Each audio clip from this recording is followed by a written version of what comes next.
அனைவருக்கும் இனிய காலை வணக்கம். ஒலிம்பியா ஐஏஎஸ் அகாடமி வழங்கும் இன்றைய வீடியோவில் நாம் பார்க்குள்ளது 2023 டிஎன்பிசி தேர்வாணையம் நடத்தி முடித்துள்ள பல்வேறு தேர்வுகளிலிருந்து யூனிட் 8ல் கேட்கப்பட்ட 50 வினாவிடைகளை நாம் முழுமையாக பார்க்க போகிறோங்க. ஏற்கனவே நாம் பார்ட் 5 வரை 50 வினாக்களை 250 வினாக்களுக்கான விடை குறிப்புகள் மற்றும் முழுமையான விளக்கங்களை பார்த்துருக்குறேங்க.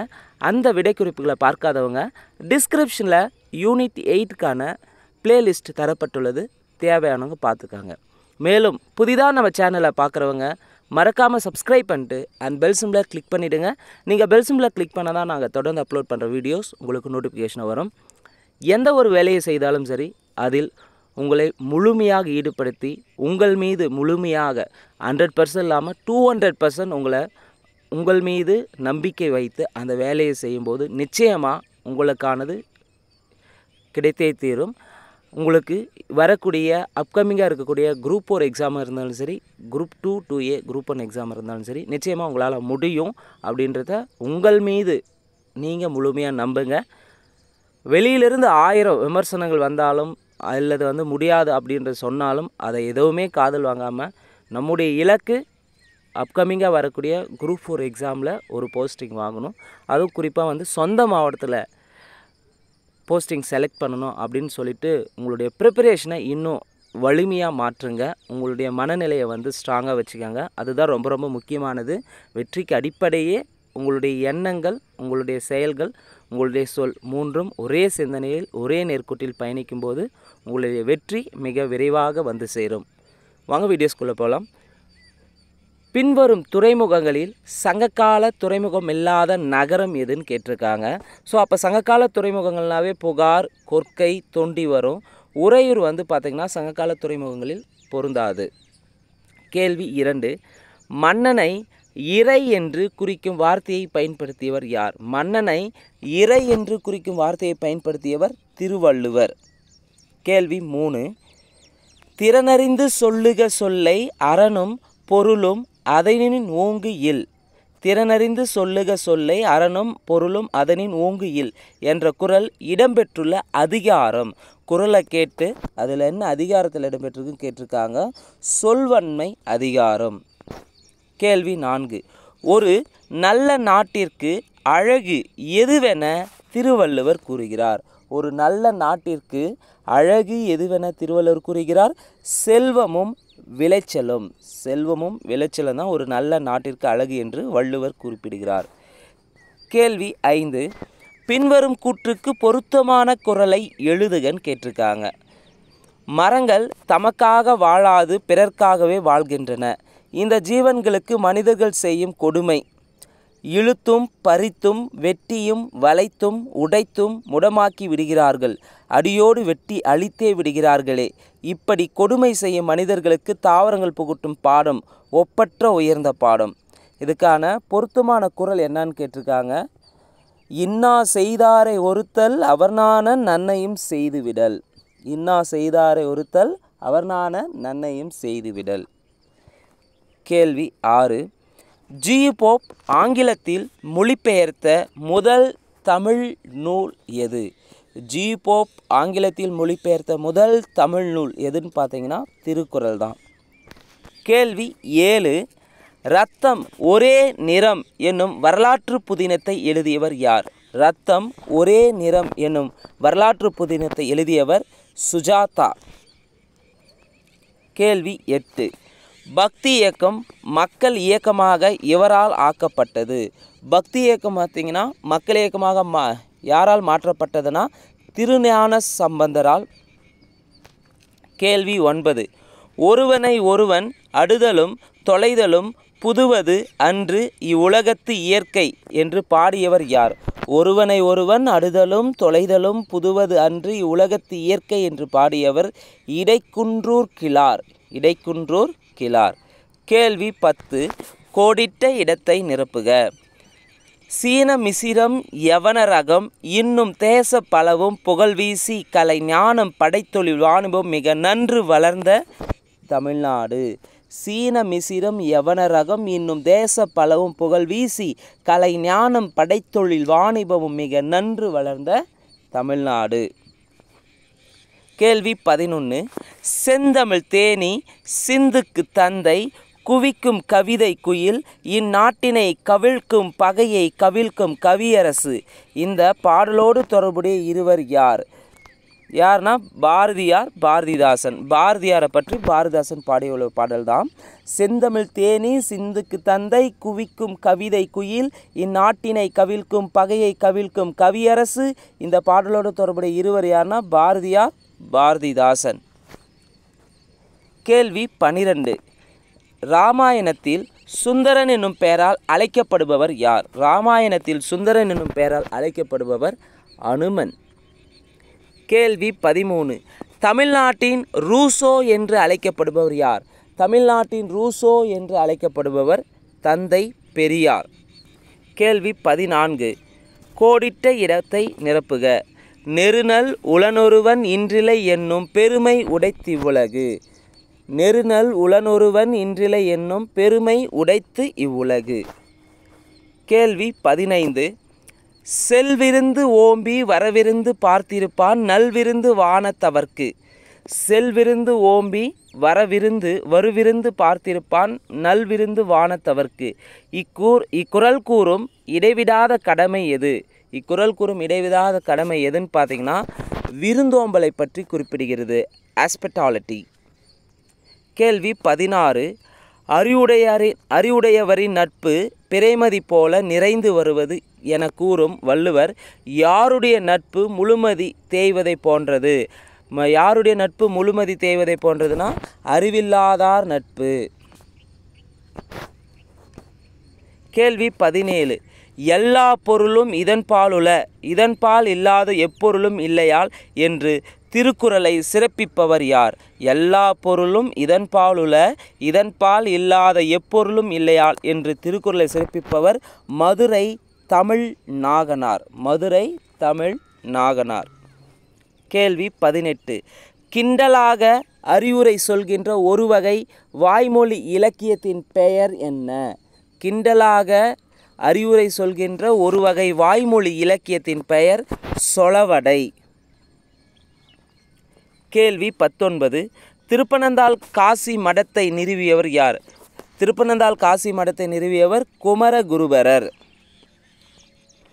கேள்வி 20. 10 பாட்டில் செம்பாதி எவ்வகை நூல்கள்? 10 பாட்டில் செம்பாதி பார்த்திங்கன்னா ஆற்றுப்படை நூல்கள் இருக்கும். கேள்வி 21. இந்திய மருந்து என கிரேக்க மருத்துவர் யுப்போக்ரேட்டஸ் கூறிய பொருள் எது? இந்திய மருந்து என கிரேக்க மருத்துவர் யுப்போக்ரேட்டஸ் கூறிய பொருள் மிளகை தான் குறிப்பிட்டிருப்பார். கேள்வி 22. குடுமியான்மலை கல்வெட்டு டேஸ் பற்றி விளக்குகிறது? குடுமியான்மலை கல்வெட்டு இசை பற்றி விளக்குகின்றது. கேள்வி 23. கீழ்கண்டவற்றில் எது எவை பொருந்தவில்லைன்னு கேட்டிருக்காங்க.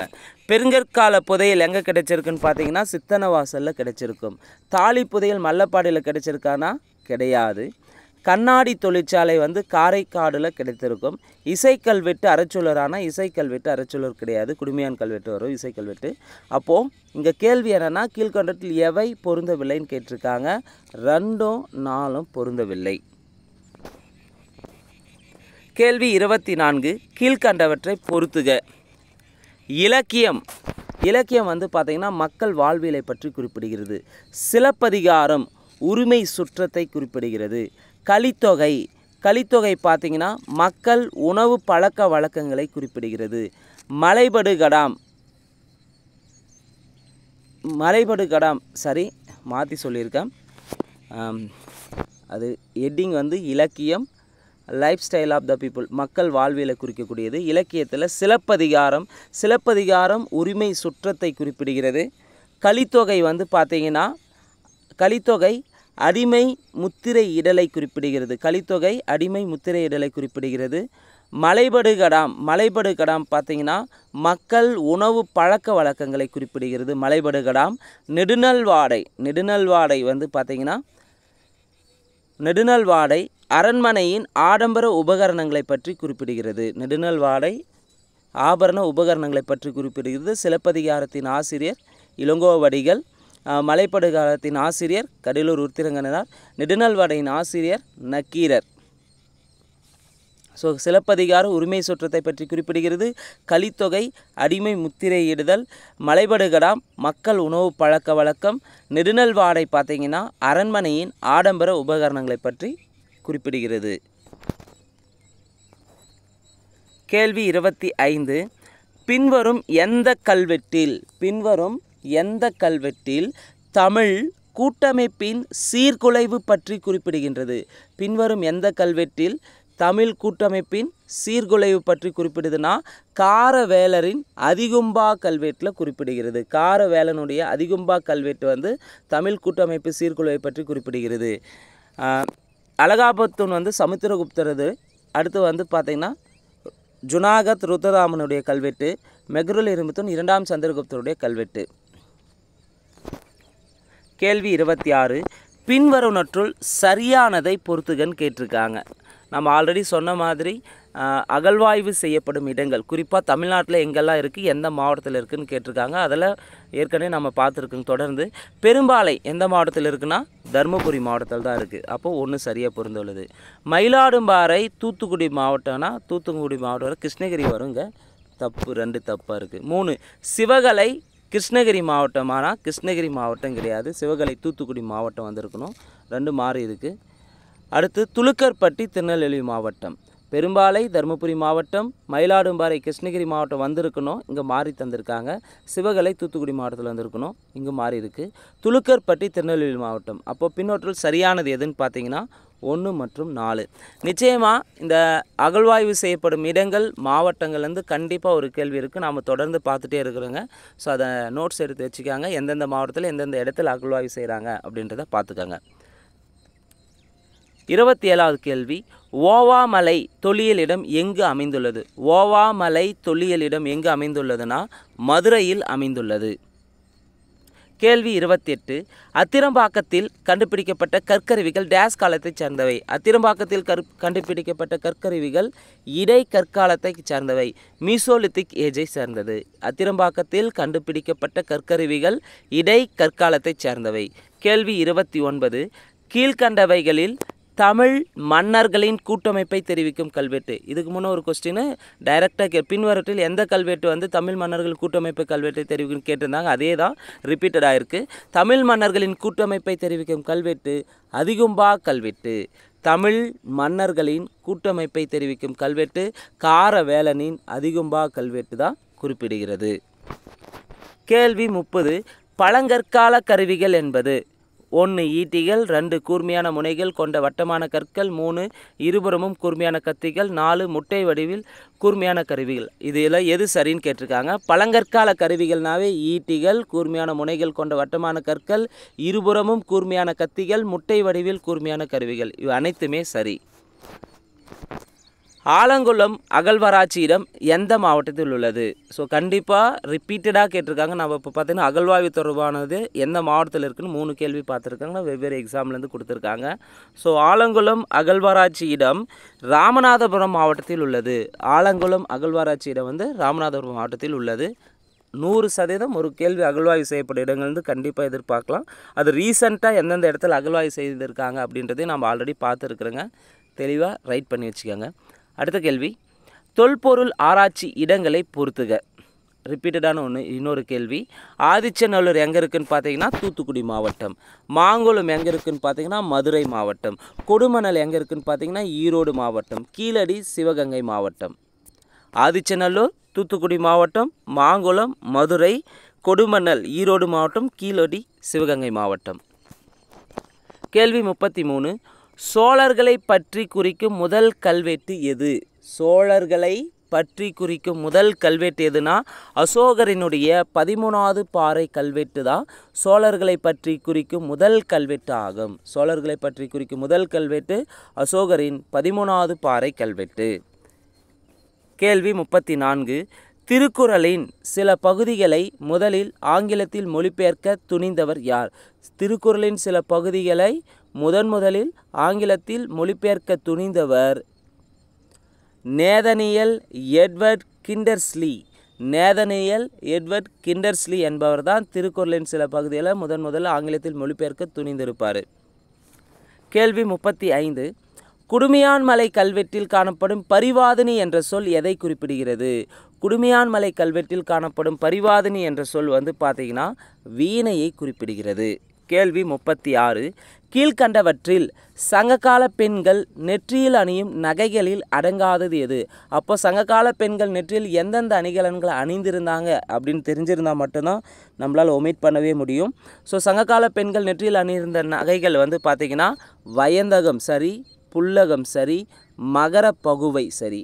இது முத்தாரை வருமானா முத்தாரை வராது. அப்போ சங்ககால பெண்கள் நெற்றியில் அணிந்த நகைகள்னா வயந்தகம், புல்லகம், மகர பகுவை. இங்கே அணியாதது அடங்காதது எதுன்னு கேட்டிருக்காங்க, முத்தாரை. கேள்வி 37. அசோகரின் எந்த முக்கிய பாறை ஆணையில் சேர, சோழ மற்றும் பாண்டிய மன்னர்களை பற்றிய குறிப்பு இடம்பெற்றுள்ளது? இதுக்கு முன்றைய கேள்வி என்னென்னா சோழர்களை பற்றி குறிப்பிடும் முதல் கல்வெட்டு எதுன்னு கேட்டிருந்தாங்க. அசோகரின் 13வது பாறை கல்வெட்டு தான். அதே இதில் அசோகரினுடைய எந்த முக்கிய பாறை ஆணையில் சேர, சோழ மற்றும் பாண்டிய மன்னர்களை பற்றிய குறிப்பு இடம்பெற்றிருக்குன்னா 13வது பாறை ஆணை, 13வது பாறை கல்வெட்டில் தான் குறிப்பிடப்பட்டுள்ளது. கேள்வி 38. டேஸ் கல்வெட்டு சோழர்களின் கிராம நிர்வாக முறையை பற்றி குறிப்பிடுகிறது? டேஸ் கல்வெட்டு சோழர்களின் கிராம நிர்வாக முறையை பற்றி குறிப்பிடுதுன்னா காஞ்சிபுரத்தில் உள்ள உத்திரமேரூர் கல்வெட்டு தான் பார்த்திங்கன்னா சோழர்களின் கிராம நிர்வாக முறையை குறிப்பிடுகிறது. கேள்வி 39.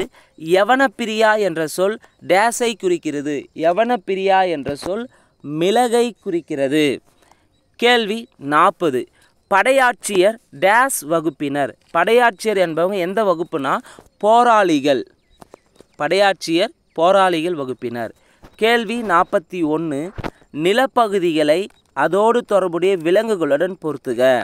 குறிஞ்சி என்ன விலங்கு இருக்குன்னா குறிஞ்சினாவே புலி, மலை சார்ந்தது. பாலைனா மணல், பாலையில் என்ன இருக்குன்னா நரி இருக்கும். முல்லை காடு சார்ந்தது, காட்டில் என்ன இருக்குன்னா ஆடு மாடு இருக்கும். அடுத்து மருதத்தை பொறுத்தவரையும் எருமை நீர்நாய் இருக்கும், வயல் சார்ந்தது. அடுத்த கேள்வி 42வது கேள்வி. தமிழகத்தில் எங்கு காலத்தால் முந்திய நுண்கற்கால நினைவு சின்னங்கள் கிடைத்தன? தமிழ்நாட்டில் எந்த இடத்தில் பார்த்திங்கன்னா காலத்தால் முந்திய நுண்கற்கால நினைவு சின்னங்கள் கிடைத்தனன்னு பார்த்தீங்கன்னா தூத்துக்குடி மாவட்டத்தில் தான் கிடைச்சிருக்கு. தூத்துக்குடியில் தான் காலத்தால் முந்திய நுண்கற்கால நினைவு சின்னங்கள் கிடைத்தன. கேள்வி 43. கீழ்கண்டவற்றில் முல்லை நில தலைவன் அல்லாதவர் யாருன்னு கேட்டிருக்காங்க. முல்லை நில தலைவன் அல்லாதவர் அண்ணல், தோன்றல், நாடன் முல்லை நில தலைவர்கள் அடங்குவாங்க. வெப்பன் குறிஞ்சியில் வரக்கூடியவங்க. ஸோ முல்லை நில தலைவன் அல்லாதவர் வெப்பன். அதே அண்ணல், தோன்றல், நாடன் முல்லை நில தலைவர்கள் வருவாங்க. கேள்வி 44. நடுக்கல் வழிபாட்டின் 6 படிநிலைகளை குறிப்பிடும் நூல் எது? நடுக்கல் வழிபாட்டின் 6 படிநிலைகளை குறிப்பிடும் நூல் தொல்காப்பியம். கேள்வி 45. அல்விலை பிரமாண இசைவு திட்டு என்பது என்ன? அல்விலை பிரமாண இசைவு திட்டு என்பது அடிமை விற்பனை விலை ஆவணம். அடிமை விற்பனை விலை ஆவணம் என்று பெயர். கேள்வி 46. சங்க காலத்தில் பண்டமாற்று முறை இருந்தது என்பதை எதில் குறிப்பிடப்பட்டுள்ளது? சங்க காலத்தில் பார்த்திங்கன்னா பண்டமாற்று முறை இருந்ததை பற்றி குறிப்பிடும் நூல் குறுந்தொகை. சங்க காலத்தில் பண்டமாற்று முறை இருந்ததை பற்றி குறிப்பிடும் நூல் குறுந்தொகை. குறுந்தொகையினுடைய அடிவரை பார்த்திங்கன்னா 4 to 8. பரிபாடலுக்கு இசைப்பாடல், பண்ணோடு பாடப்பட்ட பாடல், பொருட்கலவை நூல் என்று அழைக்கப்படுகிறது. 10 பார்த்திங்கன்னா சேர மன்னர்களை பற்றி குறிப்பிடுகிறது. இரும்பு கடலை என்று அழைக்கப்படுகிறது. கேள்வி 47. ஆரம்பகால பிரம்மதேயங்களை தொண்டை மண்டலத்தில் ஏற்படுத்தியவர்? ஆரம்பகால பிரம்மதேயத்தை தொண்டை மண்டலத்தில் ஏற்படுத்தியவர் யாருன்னா முதலாம் நந்திவர்மன். ஆரம்பகால பிரம்மதேயங்களை தொண்டை மண்டலத்தில் ஏற்படுத்தியவர் முதலாம் நந்திவர்மன். 48வது கேள்வி. பின் வருபவைகளில் தமிழ் பெண்களுக்கு இருக்க வேண்டிய முக்கியமான நற்பண்பாக கருதப்படுவது எது? பின் வருபவைகளில் தமிழ் பெண்களுக்கு இருக்க வேண்டிய முக்கியமான நற்பண்பாக கருதப்படுவது கற்பு. கேள்வி 49. ராகம் என்ற வார்த்தையை பயன்படுத்திய முதல் இசைக்கலைஞர் டேஸ் ஆவார். ராகம் என்ற வார்த்தையை பயன்படுத்திய முதல் இசைக்கலைஞர் மதனகா. கேள்வி 50. தஞ்சாவூரின் முதல் மராட்டிய அரசன் யார்? தஞ்சாவூரின் முதல் மராட்டிய அரசன் வெங்கோஜி. தஞ்சாவூரின் முதல் மராட்டிய அரசன் வெங்கோஜி.